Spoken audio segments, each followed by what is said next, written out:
Oke, Assalamualaikum warahmatullahi wabarakatuh. Saya Indra Firyawan, mahasiswa Ilmu Komunikasi Jurnalistik angkatan 23. Di sini saya akan mengangkat isu berita tentang beberapa anak, enggak beberapa sih, para anak-anak di bawah umur, remaja atau orang dewasa juga mengalami kecanduan gadget. Di sini saya nggak sendiri, saya bersama narasumber saya. Kita kenalan dulu aja. Oke, Kang, dengan Kang siapa? Kang Farhan. Farhan, oke. Seperti yang kita tahu, Kang, kalau misalnya anak-anak di bawah umur, remaja atau orang dewasa sekalipun mengalami banyak kecanduan main gadget gitu. Menurut Akang sendiri bisa dijelaskan nggak sih apa ya sebenarnya yang dimaksud dengan kecanduan gadget itu sendiri? Kalau sepengetahuan saya ya, kayak bermain handphone berlebihan, kayak melebihi batas waktu lah, Ya. apa yang disarankan untuk main HP. Apalagi ya, untuk anak-anak di bawah umur kan pasti banyak efek-efeknya. Iya sih, banyak efek negatif ya, Kang. Nah, benar sih, banyak efek negatif yang ditimbulkan dari kecanduan gadget. Menurut Akang sendiri dampak negatifnya apa aja yang dialami dari kecanduan gadget? Kalau menurut saya sih kurangnya bersosialisasi nantinya, terus ya ada juga efek-efek lainnya, introvert, mengurung diri di dalam rumah, malas-malasan dan lain-lainnya. Oke, berarti kalau misalnya dampak dari berlebihan main gadget itu ada faktor tersendiri nih, misalnya kecanduan dari media sosial. Menurut Akang media sosial ngaruh nggak sih buat kecanduan bermain gadget? Ngaruh banget, soalnya di sosial media sekarang seperti TikTok, Instagram, Facebook dan lain-lain lah, YouTube, itu mengunggah konten-konten yang sangat simpel tapi mendoktrin otak kita, membuat jad-jad senang tuh ketagihan lah. Betul. Apalagi kan kalau misalnya menyekrol media sosial itu nggak sejam 2 jam kan? Itu walaupun udah tahu nggak ada tamatnya pasti aja di scroll. Tuh. Berarti udah bisa dibilang itu mah udah nggak normal ya. Nah, berarti sejauh mana sih penggunaan gadget dianggap normal, Kang? Dan kapan sih mulai menjadi kecanduan main gadget?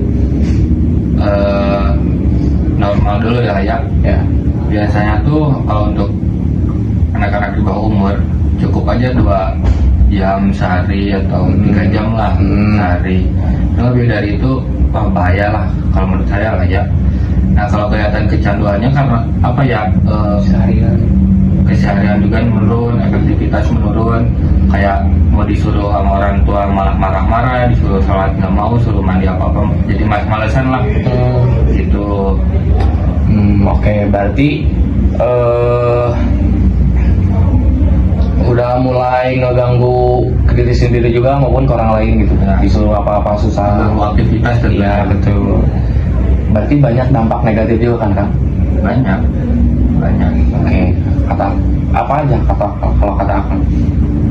Pastinya ke mata sih, lebih ke mata sama ke cara kita memandang dunia luar aja. Gitu.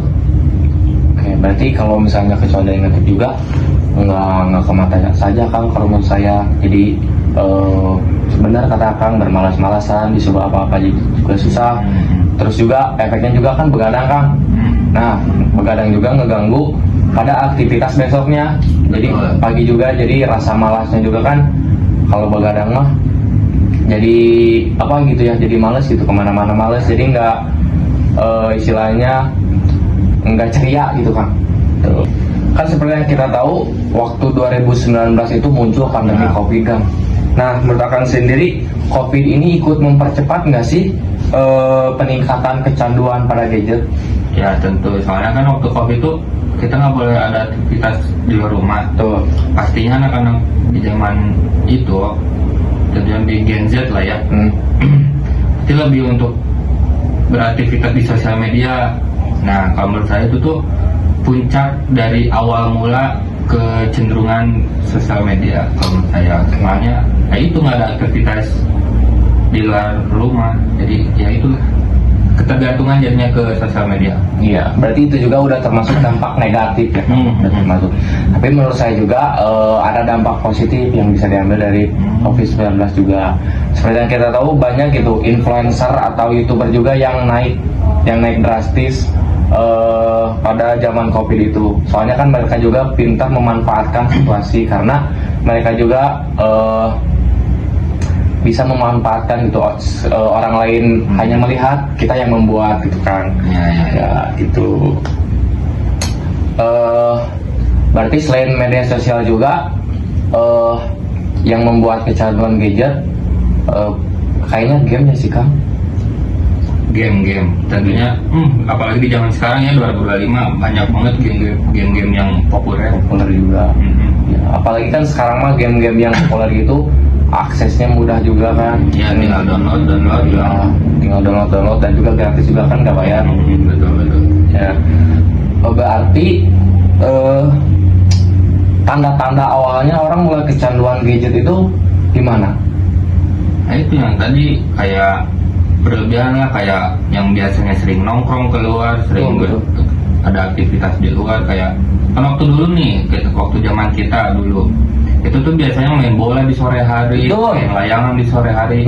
Nah anak-anak zaman sekarang tuh justru nggak ada budaya-budaya seperti di zaman kita tuh malah nggak ada, jadi malah tergantikan oleh gadget. Kayak gitu, kayak dulu kan kalau mau main aja nih, mau main aja kita tuh langsung ke rumah teman, nggak perlu callingan, nggak perlu chat, nah gitulah. Oke. Berarti kalau gitu, kalau menurut Akang nih, sekarang kita cari solusinya aja ya. Gimana sih Kang cara mencegah atau mengatasi kecanduan gadget? Kalau menurut Akang pribadi aja. Kalau menurut saya lah ya, ini mah saran aja, lebih baik untuk orang tua ngasih handphone atau smartphone itu di batas, bukan dibatas, di batas umur ya 17 tahun ke atas lah harusnya. Soalnya karena kalau di 17 tahun ke bawah itu bakal nambah kecenderungan banget anak-anak kecil, efek sampingnya juga nanti kelama-lamaan berat banget, kayak mata minus ya, kayak jadi introvert gitulah. Iya sih, pasti ngaruh juga cara berkembang anaknya tuh kayak gimana. Jadi nantinya juga pada usia masuk remaja gitu, malah kecenderungan pada gadget atau sosial media juga. Apalagi kan di masa-masa umur segitulah butuh banget ada aktivitas keluar rumah untuk mengenal dunia luar lah ya. Tentunya kalau anak-anak tersebut memilih untuk kecenderungan sosmed, mereka tuh bakal diam aja di rumah, jadi nggak ada buat kedepannya juga berat lah kalau menurut saya gitu. Kayak harusnya kan anak-anak 17 tahun ke bawah tuh kayak belajar menulis, matematika atau baca-bacaan ayat-ayat Al-Quran, itulah ya yang harus dikenalkan tuh. Iya, sebenarnya kalau misalnya kalau belajar menulis atau baca Al-Quran juga di gadget juga bisa Kang, tapi cara ngedidik orang tua atau cara mengarahkannya tuh yang salah. Jadi si orang tua tuh malah kenalin si gadgetnya ini tuh hanya hiburan saja, nggak edukasinya doang kan. Betul. Jadi si anaknya juga mengikuti cara belajar seorang tuanya. Oh iya Kang, ada satu lagi nih, anak kecil itu biasanya cenderung ke mengikuti apa yang orang tuanya lakukan daripada menuruti apa yang orang tuanya ucapkan. Sangat setuju Kang. Berarti gimana cara orang nyato itu mengajari kebiasaan mereka atau mendidik mereka juga. Oke, segitu aja Kang. Terima kasih atas waktunya.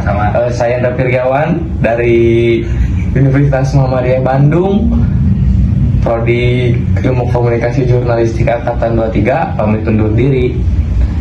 Terima kasih Kang. Assalamualaikum warahmatullahi wabarakatuh.